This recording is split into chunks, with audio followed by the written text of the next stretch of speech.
Okay, so I'll go back over this once people pop on, but just for the people that are starting the video, so you don't have to sit through 5 minutes of silence before you realize what it's about. And we're going to talk about the dark feminine today. So not just the divine feminine, but kind of the darker, lesser known, and in my opinion, more empowering aspect of the divine feminine. So that's what we're going to talk about today. I've got Sierra here with me. Hello. She works with Santa Muerte, so I'm going to let her kind of talk about her so we can do her some justice. Oh, great. I'm so happy Zach's on. Teach me something. I am so happy. Zach's listening. Just kidding. But I actually am. But the first thing I'm going to do is just talk about a couple of the books that we have here. I will say this one I have not personally read, so I'm going to be honest about that. That being said, I have heard it is very, very, very good. So it's called Reclaim Your Dark Goddess, The Alchemy of Transformation, and it's by Flavia Kate Peters. So this book is really like a shadow work book. I mean, I even just flipping through it, we're seeing parts about like healing your inner child. It's all about transformation. And then it goes into a lot of different dark feminine deities like Hel, ones that are less talked about. So, hello, everyone joining on TikTok. Hello. We have a lot of people coming in. Just wanted to say right now we're talking about the dark feminine energy, goddesses, etc., etc. So everyone's in their dark feminine era right now, or their villain era, as we call it, which is basically just a dark feminine. Yep. Stepping into that. So that's what we got going on. And this is the book I'm going over right now. Before we even started talking about this, like me and Sierra had a conversation where I feel like she was saying that when it comes to the dark feminine, a lot of the time it's seen as like sultry or kind of over sexualized, which definitely is an aspect of it because it's owning your sexuality just because it was so like society doesn't really accept it. But there's also so much more to it that I feel like isn't touched on as often. So we'll go into that for sure. Yeah, they when you think dark feminine, you're thinking Angelina Jolie, which is like Megan Fox. Yep, sultry, seductive Jennifer's eyes. body. Yes, exactly. Like that is what you picture instead of the quirky, like, oh, I love everything. Light feminine, which is what the opposite of what we're talking about today. Right. But they tend to talk about how the physical aspects of dark feminine and less of like the spiritual type side. Instead of, it's more so like, what do you look like? So, yeah. Hello, everybody from TikTok is blowing up right now. Oh, wow. This must be a popular topic. I will say, like, this time with the eclipse coming up, this is an excellent time for you to really, like, harness this energy because, like, let's be real, we're all going through it. We all need this right now. So it's about setting boundaries, both, like, with yourself, with other people, and just owning your power. Basically, if you would have been burned at the stake back then, that's like anything you'd be displaying, that's dark feminine. Okay. Yes. I'm going to go into this section here because I actually didn't really consider Baba Yaga as like dark feminine, but now that totally makes sense. She's definitely more of a crone goddess. So in Slavic folklore, so Czech, Russian, things like that. And it goes into the messages from Baba Yaga, how to find her, different comparisons and different ways that she shows up in folklore. And then goes on to other ways that actually work with her. We do have a book here called Baba Yaga's Book of Witchcraft. And then furthermore, a lot of books on like Slavic witchcraft and stuff too. If you have not read, I do not remember the author's name, but Women Who Run with the Wolves. All about that dark feminine. Lots of tales that have kind of been passed down, and definitely recommend checking it out. For sure. And also just anybody in the comments, like if you work with specific deities and you want to talk about them, or if you just want us to talk about somebody that's over here and we haven't gotten to it yet, just go ahead and give us a comment. We'd be happy to do so. Yeah, we'd like to hear like who you work with, or even you wanting to get started working with a darker goddess, darker deity. If you have any questions about how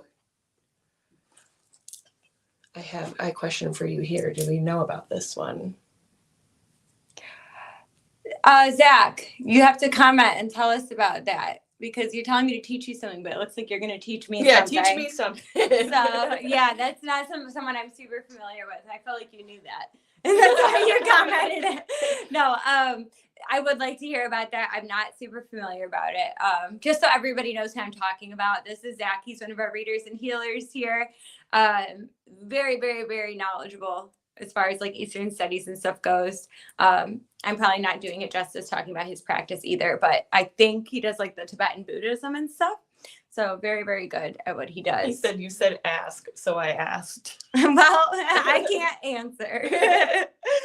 That's funny. No, I'm not familiar with that deity though, honestly. But I guess we can start talking about like how the deities we work with like popped into our lives kind of. Mhm. So for me, the first like I don't know. I guess I always was interested in Hecate. Never really worked with her though, so I'm not going to count that as my first experience with the dark goddess.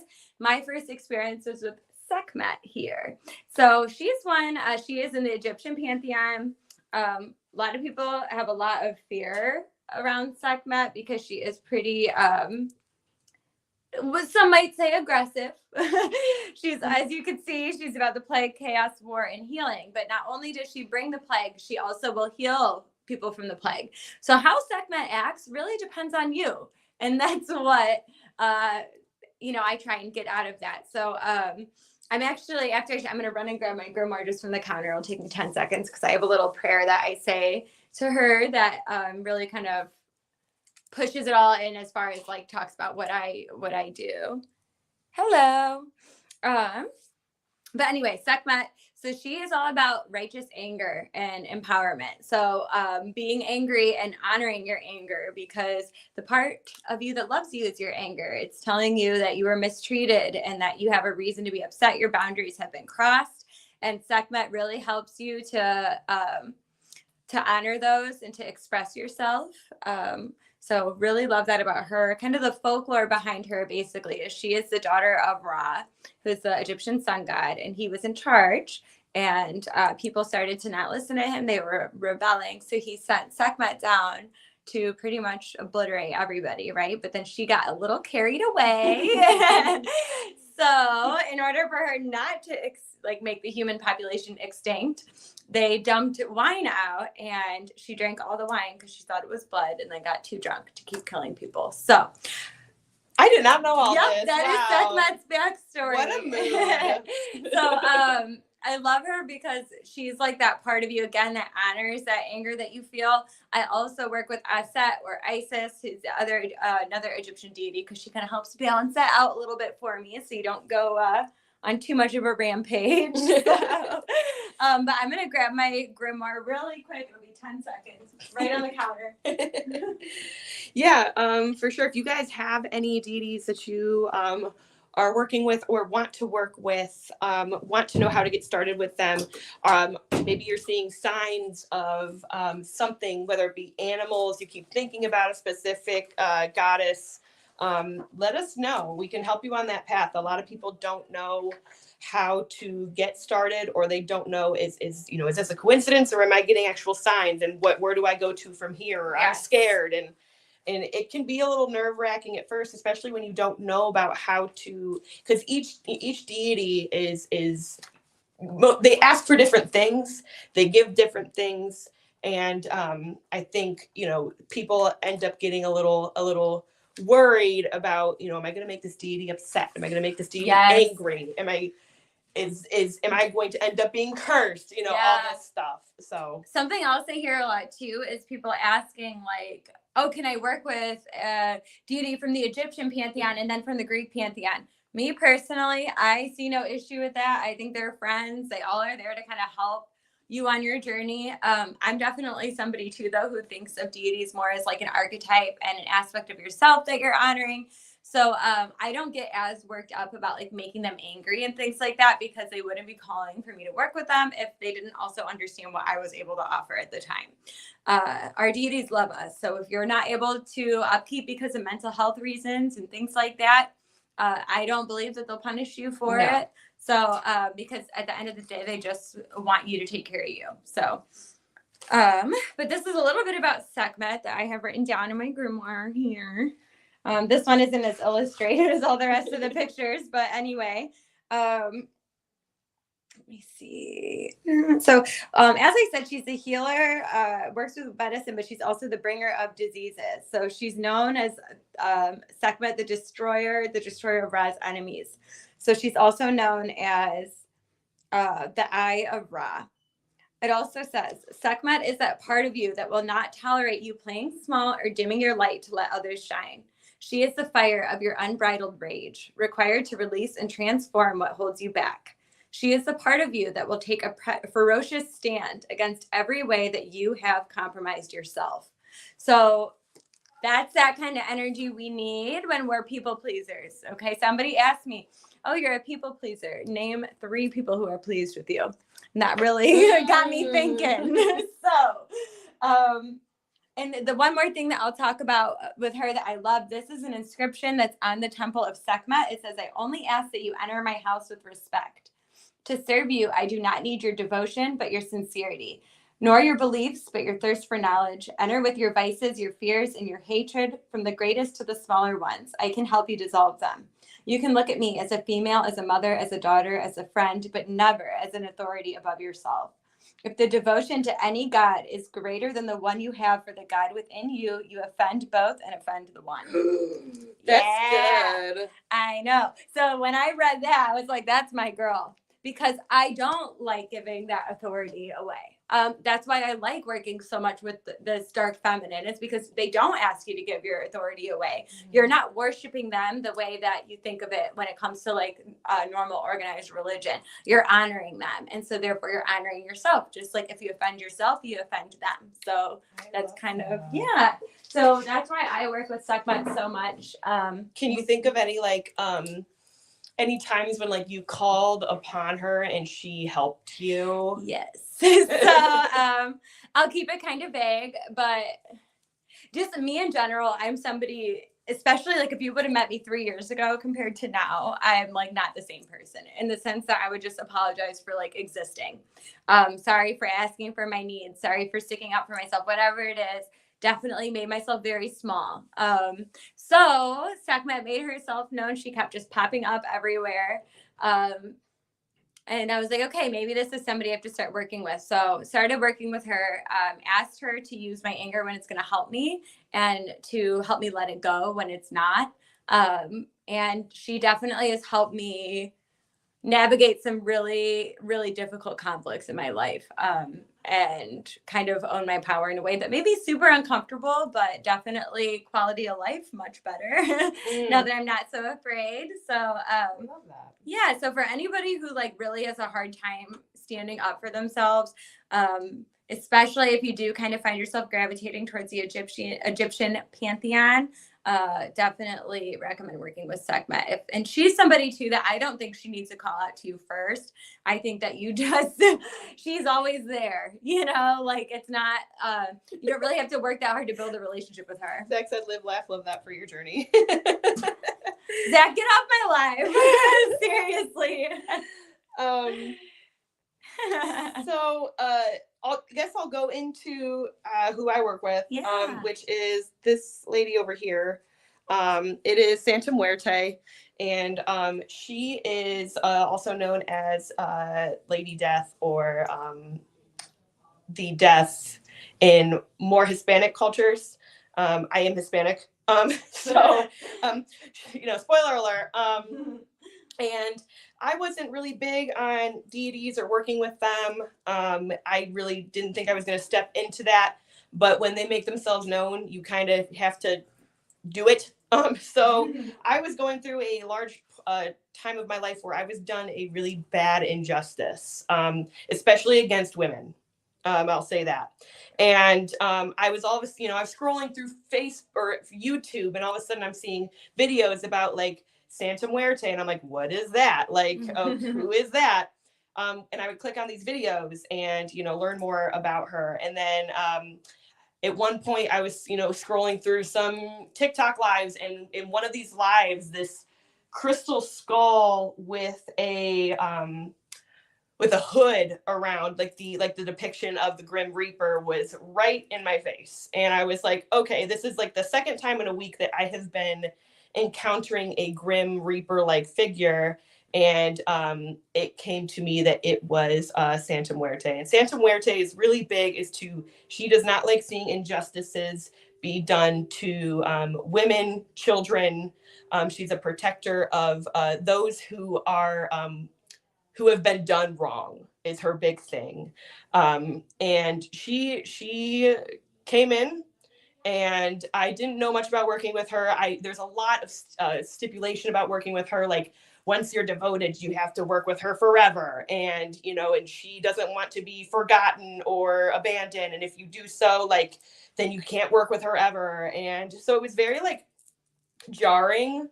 And I ended up just being like, you know what? We're going to do it. We're going to do it. And she ended up doing some damage to the people that had did me wrong. I'm talking businesses crumbling, money lost type of situation.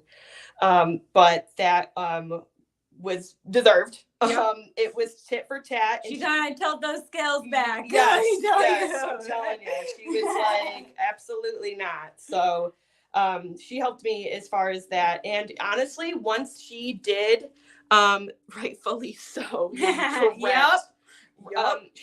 Once she did her deed, I thanked her for it, and she kind of moved on. At times she comes up a lot when like I need to get in touch with my culture a little bit more. But because she's not considered a goddess, she's considered a saint, but she is like a dark saint. She's not like the love and light, I'm going to, pray for this, that, type of saint. She's more so like we're divine justice. Yes, we're gonna get things done. And it might not be so angelic like, but we're gonna get it done. So yeah, she pops up every now and again. But other than that, she's off doing her own thing. She doesn't, and I haven't had any bad interactions or any bad karma sent my way because I don't, work with her all the time. Right. And that's how it is for Sekhmet as well with me. So like I have a little statue of her. I have an altar, but really like it's more, okay, I need to start working with you again. I'm catching myself stepping out of my power or compromising my boundaries. So let me start giving you a couple offerings. We're going to start rebuilding this relationship because I need you again. There's nothing wrong with that because she's out doing her other things. It's not like you're their only devotee or whatever you want to say. They're fine, Zach just said that his experience was kind of the same. Like 1 to 2 years, she was like, all right, I'm moving on. I got other people to work with. So yeah, they aren't. We're forced to feel like we need to be, committed all the time, or think that we need to be forced to be committed all the time. When these deities are like, I don't have time for you to be committed all the time. And like, let's be real. If I wanted a punishing god or goddess, I wouldn't be in this area. Okay. I want somebody who's going to work with me. Just like, that's why I loved what Sekhmet said, is like not putting her as an authority above yourself, because that would be doing a disservice to the God within you. I am working with you because it's a relationship that we have. One is not any higher than the other. That's how I look at it. Other people are different, and that's not wrong either. So I want to say that. But yeah, Sekhmet, she's great. Santa Muerte is great. And then I want to talk too, because so Sierra was sort of talking about signs and when things start to show up. So for me, we're thinking that the Morgan is probably trying to reach out to me at this point. Which is funny because I'm not like, I have Celtic backgrounds, right? So I am Irish, but I normally very much lead into the Slavic and Middle Eastern background that I have. I never really was super interested in working with a Celtic pantheon or even really like anything like that. I'm more so Egyptian and stuff. But I keep seeing these crows and ravens everywhere. I'm going to come up behind. Like everywhere. Okay. And it's telling me because one of our other employees, Miss Courtney, works with the Morgan. And so I had reached out to Courtney and was like, this raven just like flew in front of my car. Like the biggest black bird I've ever seen. I know it was a raven, not a crow. And she is another war goddess, which seems to be my jam. Reoccurring Yeah, theme for you. my jam. And then the goddess of death as well. So I am developing medium. So that makes sense. So when a deity reaches out to you in that way, you can almost always know why. Like when Sekhmet reaches out to me and she's all about righteous anger, I was like, okay, I gotta own my anger a little bit. Let myself be mad when I need to be mad. Because when you hold on to that, like when you don't acknowledge the anger, it's still there and you just never release it. So the purple book. The purple book. This dark magic one, or the Yeah. dark goddess one. The This Morgan. is a really awesome. good book. Like, just real quickly, side note, if there's any goddess you want to work with that even maybe isn't necessarily super popular, because there are a bunch in here that even I don't know about. Or I've even brought up, like, have you guys ever heard of this one before? There's one on Sekhmet, by the way. I love that It's depiction. a really of good her. picture of her too. The Scarlet Lady. I Yes. love that. But it's got a whole page. It shows the depiction of the deity. So, like, for example, we'll go back to Sekhmet. So it shows. I'm so sorry. Could you talk about the light goddesses and spirit? This is a dark goddess live. Just kidding. Who take on the fierce aspect as well. Yes. So, like, I kind of think Freya and Persephone. Hecate. Pan. I actually think of Isis or Aset a lot with that. And the reason being, so I say those two names because Aset is actually the Egyptian name.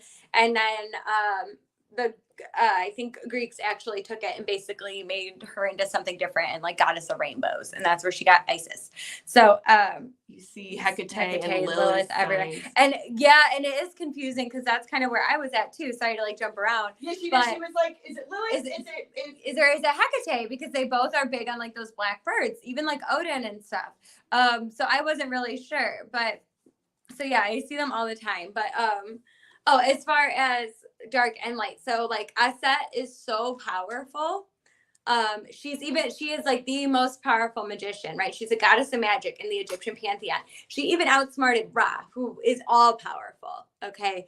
And it was also her commitment to her husband. So she is a light goddess. She's a goddess of mother. She's a goddess of magic, of marriage, but she's also going to wreck your shit if you ever get in between her and her family. So the way that she protected her son, the way that she protected her husband, that was a dark feminine aspect. She was very, very dark. She was very vengeful, but in the name of the people that she loved. So that would be a goddess I would think of for that. Even the Morgan isn't necessarily dark. She's more gray, like she's in between. And this is where we get kind of confused with, like, they look scary, so therefore they're must dark. do scary and dark things. Right. Like, for example, we got Santa Muerte, who's a saint, but she is depicted with a skeleton or a skull face. But her, how she goes about things isn't in like an evil way. By the way, side note, for anybody that does want to know, like how Sam said, we're like, I don't know who's who. This book, it is available in store, online, and it's on our TikTok shop, I believe. But it will kind of break down the signs and the different signs of each one. So if you're like, I don't know if it's Morgan, and I don't know, or I don't know if it's Hecate, or I don't know if it's Lilith. There are definitely different aspects for both, and this book will help break that down and help you. So, funnily enough, just opened a page to the Morgan as we're talking.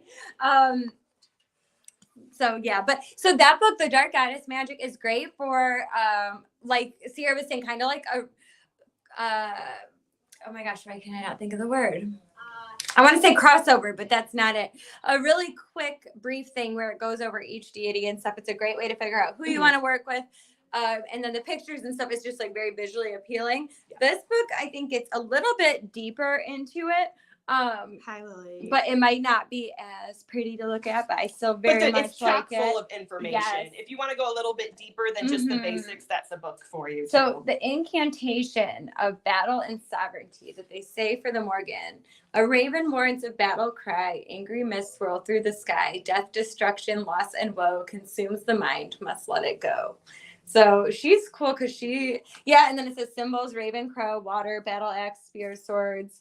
So like a lot of them share similar symbolism as well. So that's why it is kind of sometimes hard to know who's reaching out to you. For me, the reason I'm like, okay, it's probably the Morgan and not Hecate is I've kind of known about Hecate. I've sort of worked with her for a few years. I feel like if she was going to make herself super known to me, she probably would have done that already. For sure. That's kind of why I'm leaning towards Morgan, because I don't think it's Odin either. I don't really work with male deities or Nordic ones. So also, you know, and I'm not saying you can't work with gods and goddesses outside of your culture, but like, you know, kind of like get in touch with your culture. If you're confused as to who's who, odds are it might be a goddess or a god that is more heavily involved in your culture. Definitely. I find that to be the case a lot of the time. We have people that come in here and they're like, I'm getting signs of this person. Someone actually just came in because they were getting signs from Bridget. And she ends up, you know, having more of a Celtic Irish background. And, you know, most people would take it as maybe something else. So it's really cool. And there isn't just, you know, there's a bunch of them. It's not just the common Lilith, Hecate, and, you know, I'm trying to think of another one. Like we're talking like even, you know, Thor, like things like that. Like there are so many more than just the main. Yes. So we have Sylvie asking, how are you sure that it's Hecate? Because I've been told before that Hecate might be around me, but I'm not sure about the signs. One of the big things for me was I saw giant hair, like not just a rabbit, big old hair, which I don't even think is like around here, but it was a big bunny. And it was like I looked out my window and I swear to God, this thing was like staring at me. And then I'd seen a couple other signs from her. So she kept popping up in different books and shows I was watching. Different, like I'd hear her name. I would hear things that were associated with her, see animals that were associated with her. And so, but honestly, the only way to actually get the confirmation was just a gut feeling. Yeah. It's a lot. You'll know a lot of that. Like for example, Hecate, if we're talking about like her symbols, crossroads, dogs, spirits, ghosts, graves, torches, the letter X. So like stuff like that. Things. And it's funny because like what I said is nothing that's in there. So this is exactly an example of just like a lot of it is going to be your own personal practice. Correct. And the thing is too is like I might work with Sekhmet and give her little cardamom pods and little seeds, and that's my offering, where other people are going to bring her lotus flowers, and neither of us are wrong. So that's what, you know, you just go with what feels right. My relationship with a deity is not going to be the same. Yeah. And I feel like, you know, people are like, well, I don't have the, you know, proper means to make this deity happy. So like I had a gentleman come in. What's going on? Zach asked me, did you keep dropping your keys? Emily, Zach, there's no deity. That's just my ADHD. You know this. We had a gentleman come in and he was, you know, he wanted to work with Santa Muerte, and I guess he's been working with her, but he's like, how do I know if I'm making her happy? And I'm like, well, I'm like, offer an offering. He's like, well, how do I know what she likes? Like, what if I offer her something she doesn't like and she curses me? And I'm like, do you like tequila? You want to know who else likes tequila? This lady right here. Like, give her a little shot glass. I'm like, offer her that.